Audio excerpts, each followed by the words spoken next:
गुरु प्यारी साध संगत जी, आज की इस साखी में हम आपको बताएंगे श्री गुरु नानक देव जी के मृतक शरीर को जलाया गया था या दफनाया गया था। साध संगत जी, साखी को सुनने से पहले आप हमारे चैनल को सब्सक्राइब कर लीजिए और बेल आइकन पर ज़रूर क्लिक करें जी। साध संगत जी, श्री गुरु नानक देव जी ने इस विषय पर कोई वसीयत भी ना की थी, ना ही किसी को इस विषय पर उनसे पूछने का कभी साहस हुआ था।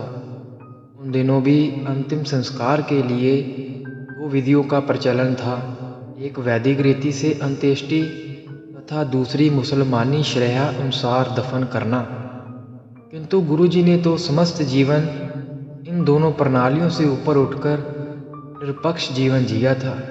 उनका नारा था, ना हम हिंदू ना मुसलमान, अर्थात मैं परम ज्योति का सेवक एक इंसान मात्र हूँ। इसलिए उन्होंने बचपन में जनेऊ भी धारण करने से साफ इनकार कर दिया था, क्योंकि उनका मत था कि इसको धारण करने से समाज में जाति वर्ण भेद के नाम पर बुराइयां उत्पन्न होती हैं तथा बहन भाई में भी नारी पुरुष के नाम पर मतभेद उत्पन्न किए जाते हैं, जबकि दोनों को समाज में बराबर के अधिकार मिलने चाहिए। गुरुजी ने अपने समस्त जीवन काल में जहाँ हिंदू समुदाय के कर्म कांडों, अडंबरों तथा पखंडों का विरोध किया, वहाँ इस्लाम की रूढ़िवादी विचारधारा का भी कड़े शब्दों में खंडन किया। अतः उन्होंने मानव समाज का नए रूप में पंथ प्रदर्शन किया। कुछ लोगों ने प्रस्ताव रखा कि गुरुजी की राय जानने के लिए उनकी वाणी से सीख ली जाए। इस पर प्रमुख सेवकों ने उनकी वाणी के कुछ विशेष शब्द, जो कि मृतक संस्कार के लिए थे, जिनमें जन सुधारण के लिए सुंदर संदेश था, प्रस्तुत किए। अरे भाई, गुरु साहब ने अपनी लिखी वाणी में इस बात पर जिक्र किया है कि मृतक शरीर को जलाना चाहिए या दफनाना चाहिए। मैं आपको वाणी पढ़कर सुनाता हूँ। गुरु साहिब ने कहा है कि मुस्लिम ये समझते हैं कि जिन लोगों को मृत्यु के बाद जलाया जाता है वह दो जग जानी नरक की आग में जलते हैं, परंतु वह भूल जाते हैं कि कभी कभी जिस स्थान पर मुस्लिमों को दफनाया जाता है वह मिट्टी भी कुम्हार के हाथ में लग जाती है और कुम्हार उस मिट्टी को बर्तन बनाने के लिए ले जाता है और उसको गढ़कर मिट्टी के बर्तन और ईंटें बनाता है, और अंत में मुस्लिम की कब्र की मिट्टी भी आग में जलती है और पुकारती है और रोती है। इसलिए मुक्ति का जलाने और दफनाने से कोई संबंध नहीं है।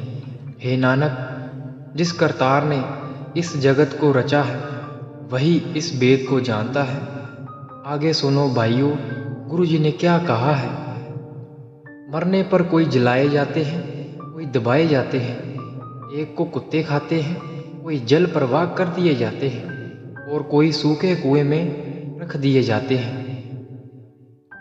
और हे नानक, शरीर को जलाने दबाने आदि से ये पता नहीं लग सकता कि रूहें कहाँ जा बसती हैं। इस रचना को सुनकर सभी ने एक मत होकर कहा, गुरु जी की इच्छा अनुसार परंपरा से ऊपर उठकर कोई नई विधि अनुसार बिना कर्म कांड के उनका अंतिम संस्कार कर दिया जाए।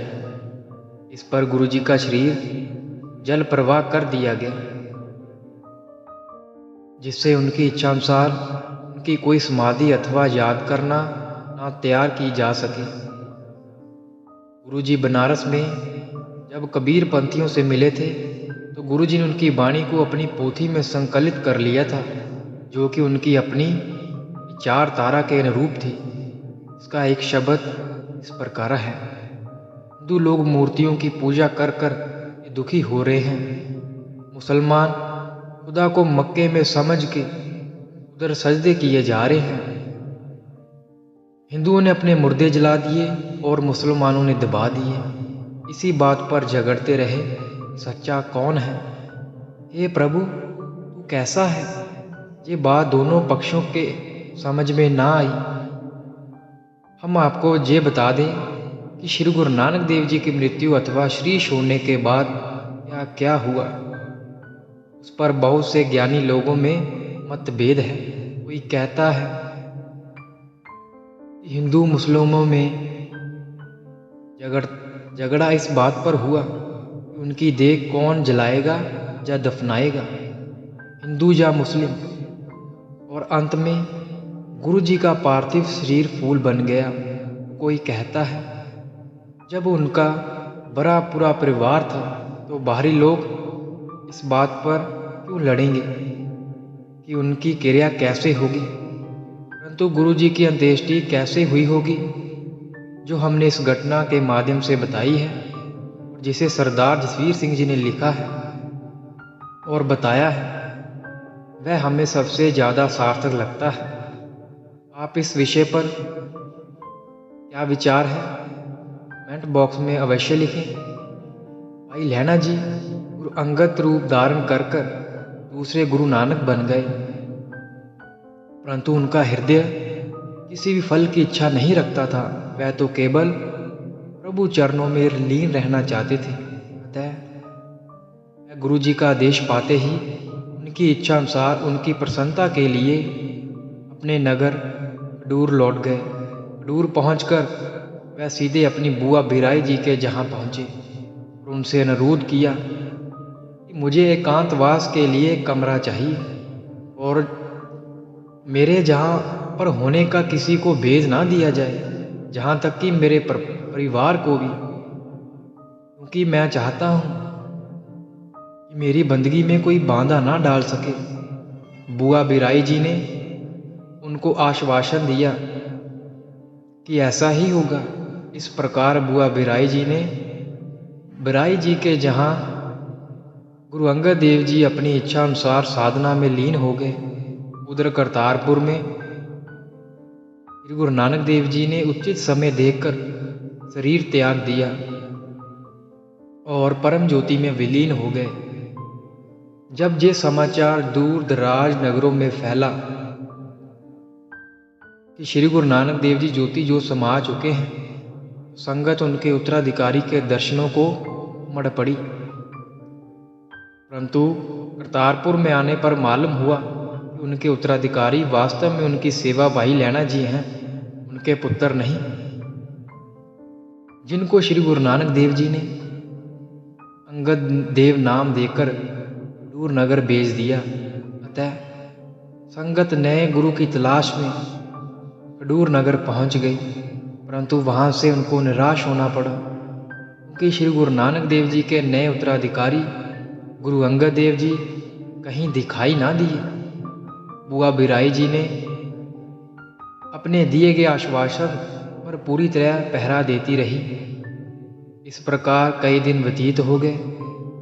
संगत व्याकुल हो उठी।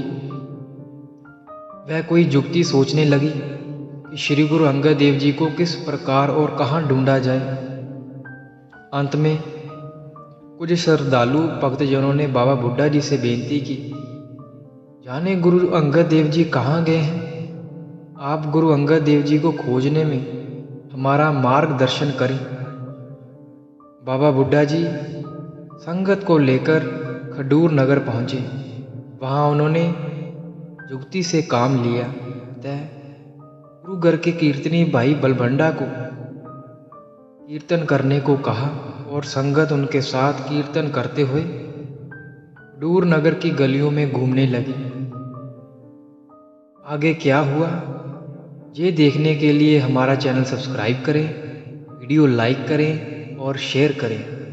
साथ संगत जी, अगर आप ऐसे ही रूहानी साखियाँ सुनना पसंद करते हैं तो आप हमारे इस चैनल को सब्सक्राइब कर लीजिए और वीडियो को लाइक करना ना भूलें जी।